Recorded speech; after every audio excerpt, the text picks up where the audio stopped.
kids, welcome to Vector Calculus. You impressed with my animated PowerPoint here? It's pretty applicable to what we're going to be doing, actually. Vector Calculus can almost be considered its own little mini branch of multivariable calculus. It does link to some things we've been doing before, but it almost seems like its own entity as we start to delve into it.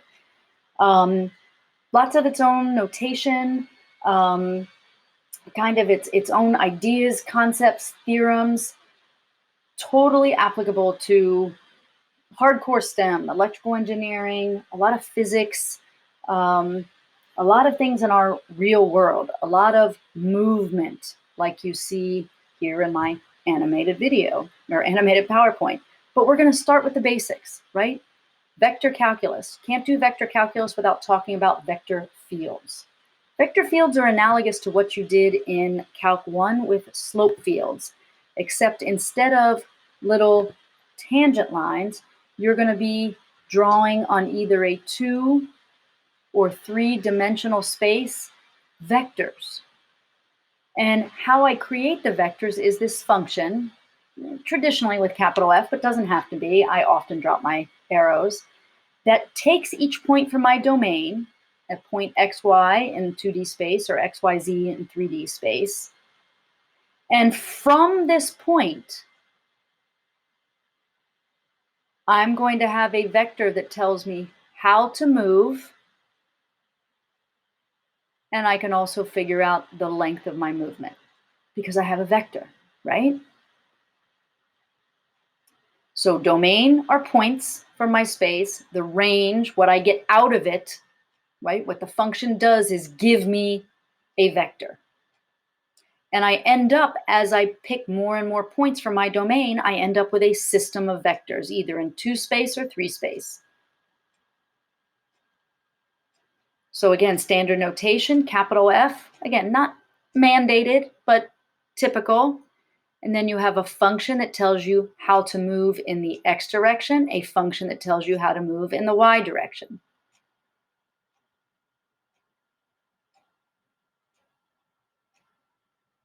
And of course, if you're in 3D space, you have a function telling you how to move in the x, in the y, and then k is how to move in the z direction. So some of your homework is matching, right? I'm going to give you function, right, vector field equations, and then can you figure out which one of the graphs is generated by that function? So how to learn to do that is to kind of create your own. So we're going to do these 5. And we're going to talk about how from scratch we would create our own vector field. So number 1 is fairly simple, right? This says, this is really plus 0j. This says in the x direction, always move no matter where you start, right?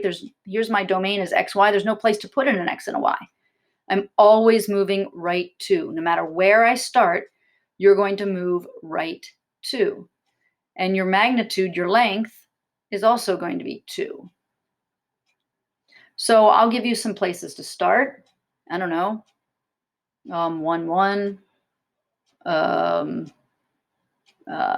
3, -5, -4, 6. Usually try to pick something in each quadrant. -3, -1. But I'm always going to move 2 units to the right, no matter where I start. So plot each one of these points. 1, 1, go 2 units. 3, -5, right 2 units. -4, -6, right 2. It doesn't take me very long before I figure out the pattern. Right? No matter where I start, no matter what initial point I chose, I would be going right 2 units and up and down none, right? And I could fill this whole space, right? That's yawn. That's kind of a boring vector field. Sometimes boring is good, though. Look at this one. This one says no matter where you start, and here's where I'm going to suggest some points to you.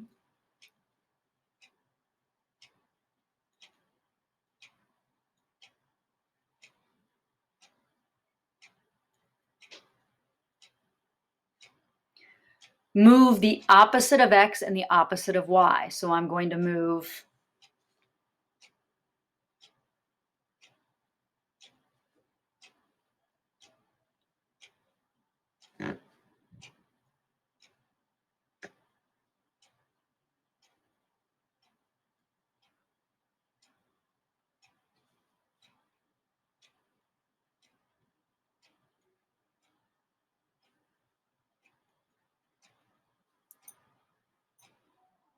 So I'm going to leave the magnitude off for a second. I'm just going to plot 1, 1, and I'm going to go left 1, down 1.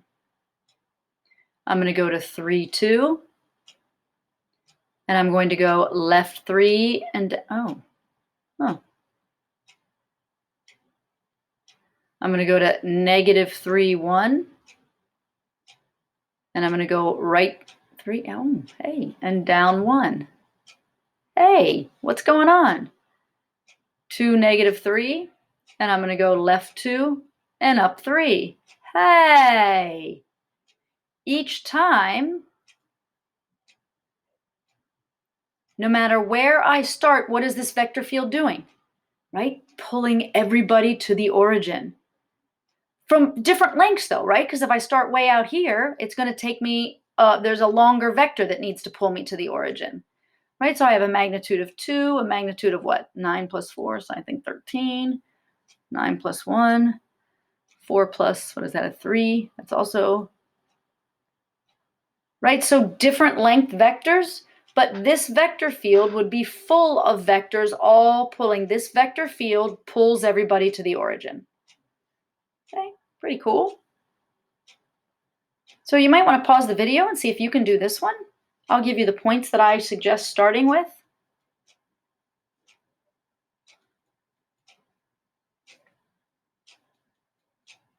Now, because of the points I'm picking, the magnitude is all going to be the same, but I hope you see that as soon as you changed, right, you didn't have just ones, your magnitude would be different.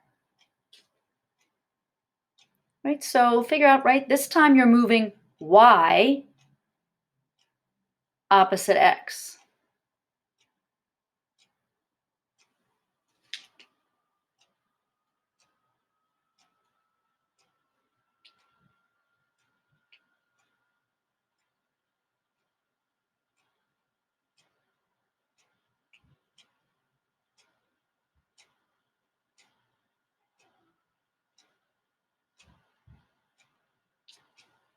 So start, where's your initial point? 1, 1. And then you're going to move right 1, down 1. 1, negative 1, left 1, down 1. Negative 1, negative 1, left 1, up 1. Negative 1, 1, right 1, up 1. Hey, isn't that kind of pretty? Hey, can you kind of see what's happening there? That's kind of like spinning, isn't it? Hey, what do you think 1, 2 is going to do? 1, 2, start at the point 1, 2, and I go right 2, down 1. What if I gave you the point 2, negative 1? Where would you go?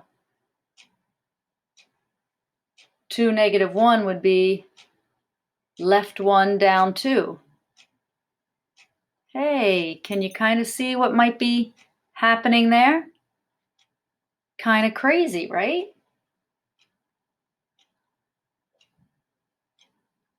Kind of cool, kind of cool. All right, so yeah, it wouldn't take me long before I could figure out how I could fill this entire vector field. And I just pick some convenient things and try to see if I can figure out the pattern of the movement. So we've done 1, 2, and 3. They looked okay, and all of a sudden 4 looks kind of gross. Or does it? Or does it? Right, what's going on here? What are you going to get here? Let's start with some points. just going to give you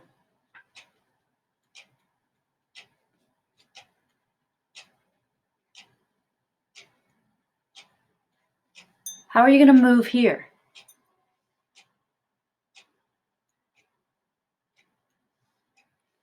Well, I have x over what? X squared plus y squared square root. What is that? Can you see what's happening here?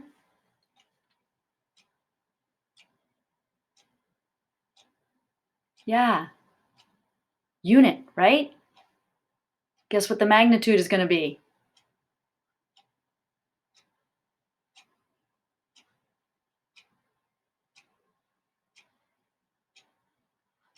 What's that going to be? 1/2 plus 1/2, which is 1. Magnitude 1.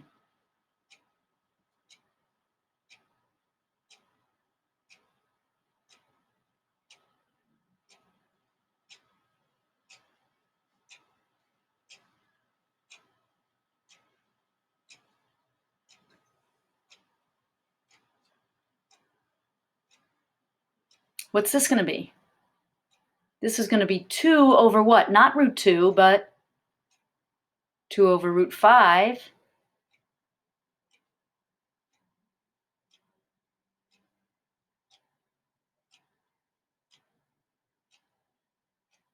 Plus what?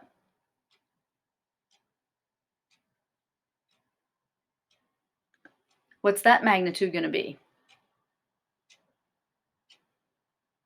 Right? That one's not going to, right? This one's going to be 4 4/5 plus 1/5. I thought that wasn't going to turn out. It is, right? That's going to be all right. Now let's talk about drawing these things, right? 1 over root 2, whatever, right? What is that? So I got to start at the point 1, 1. 1 over root 2, I'm moving the same direction in the x and the same direction in the y. So isn't that going to, right, just kind of go something like that with a magnitude of 1? All of these, what's nice about these is they're all going to have the same length. My vector field is going to look a little cleaner, isn't it? 1, -1. Where am I going to go? Right, I'm going to go right and down, but the same amount. How about at 2, 1?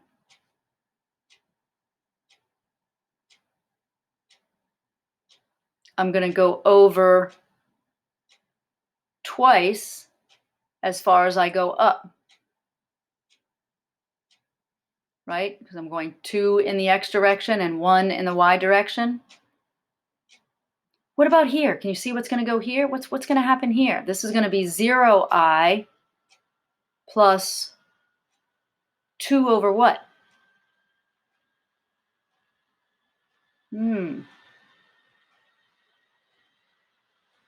Right? Because it's 2 over 2 squared plus 0 squared square root. So what is that? Starting at 0, 2, I'm going to go up 1. How about here? This is going to be 3 over what? Magnitude 1. Right? Kind of crazy.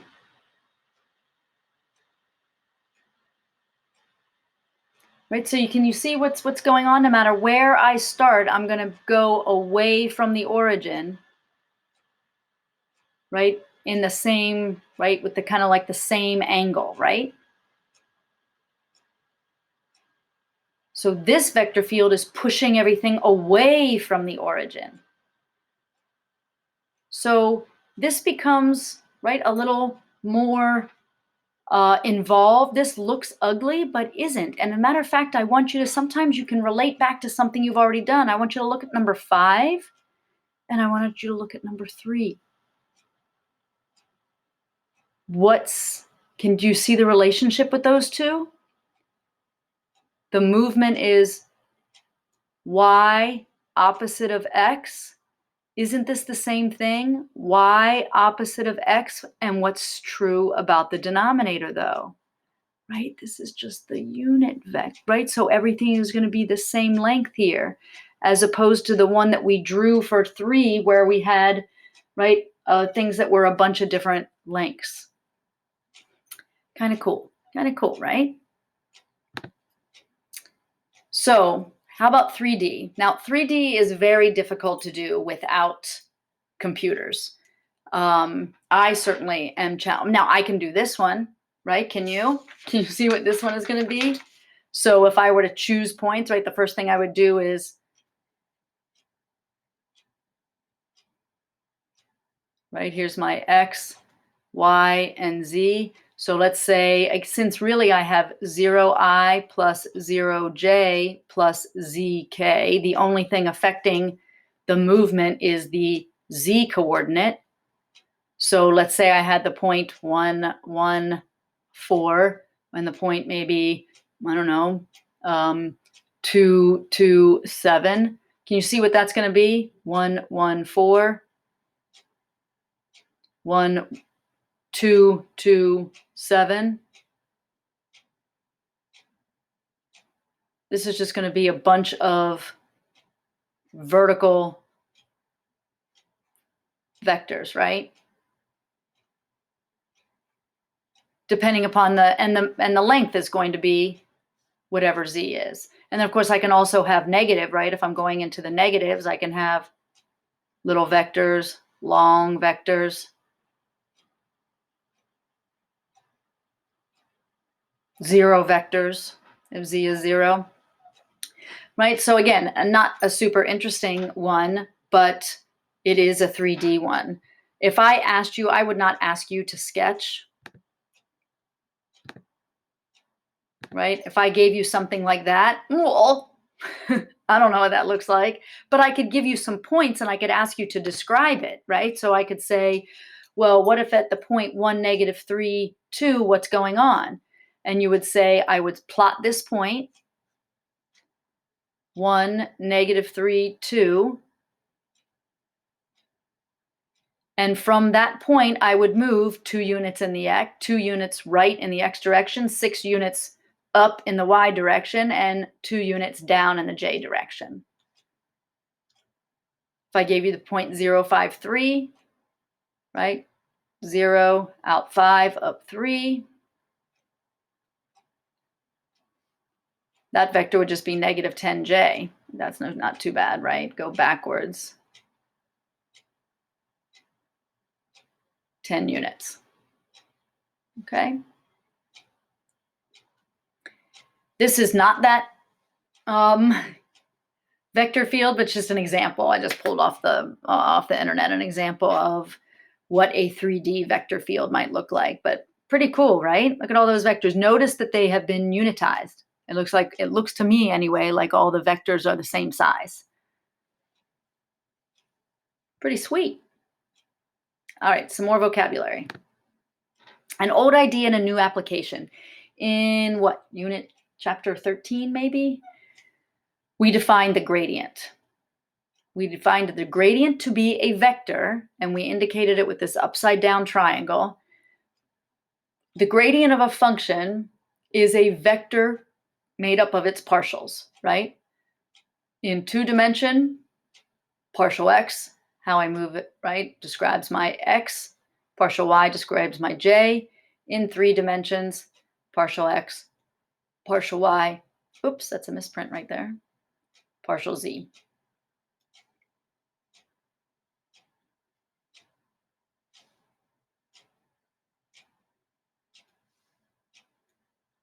Well, I'm not going to change anything about that. I'm just going to use some new vocabulary. Who knew? I'm going to call these things, these vectors, that you got by calculating the gradient, I'm going to call gradient vector fields. So not just regular gradient fields.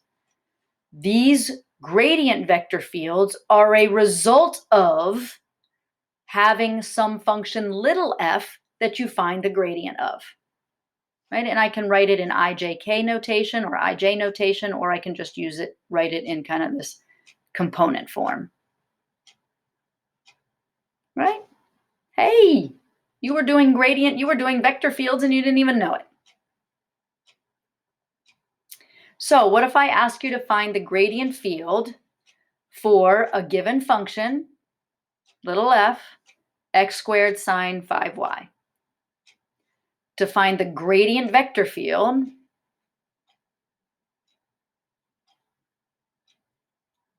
you remember how to do this? It's been a little while, right? Partial x would be 2x sine 5y.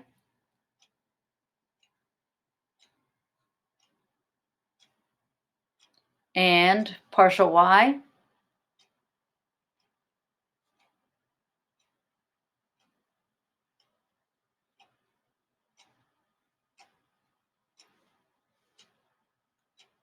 bam. I did it in IJ format. Here it is in the component. Does not matter to me how you write it. So that's that's 2D.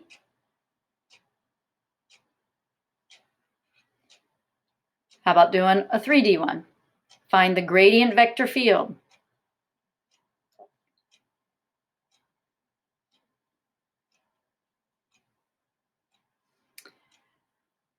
Partial x,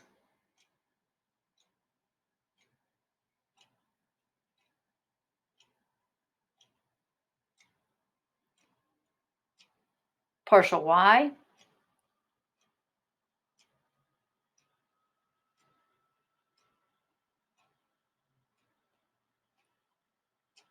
and partial z. Now, sometimes it's beneficial here if you're going to use IJ and K,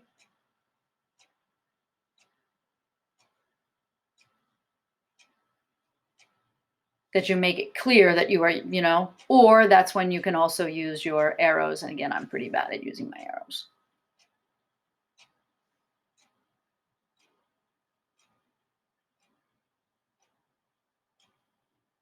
Right, and of course I could have just written that as a minus. I didn't have to write plus minus. Okay, bam, done with gradient vector fields. All right, a vector field F is called conservative. So this is vocabulary that you need. A vector field is called a conservative vector field if there exists a function f such that capital F is equal to gradient f. Okay, what does that mean? So firstly, a second vocabulary word.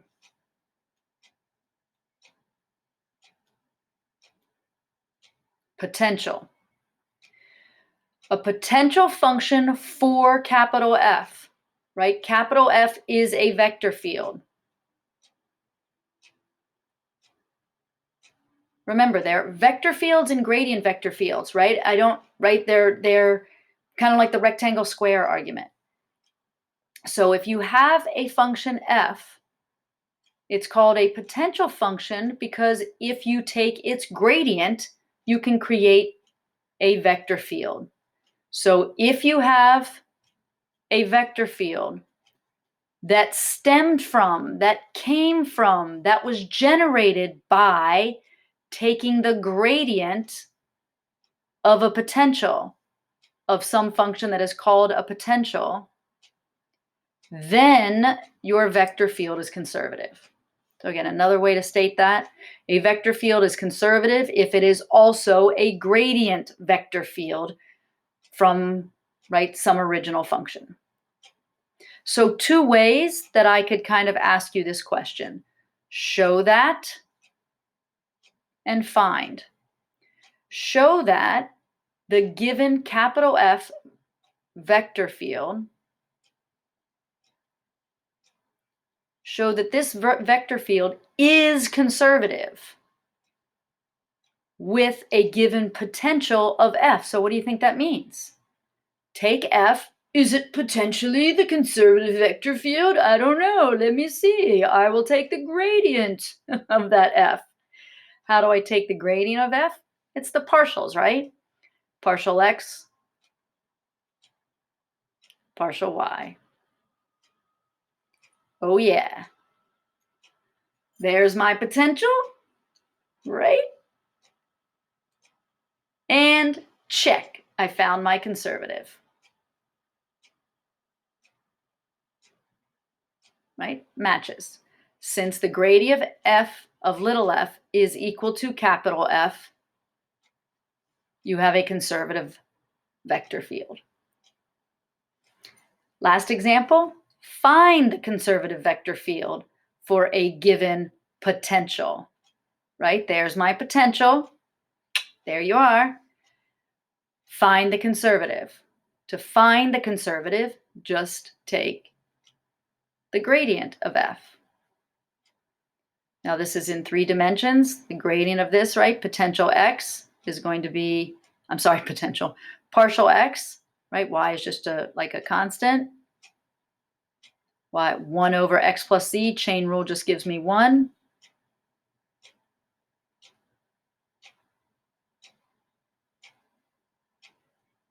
Partial y, this whole thing is just your constant.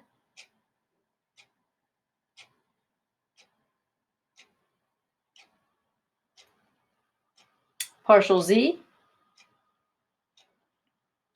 1 over that stuff times the derivative of the stuff, which again is just 1. And again, if you're going to write it in IJK format, it is probably a good idea to just be clear. Right? Yes, I should have arrows. No, I don't care if you do because I am very bad at it.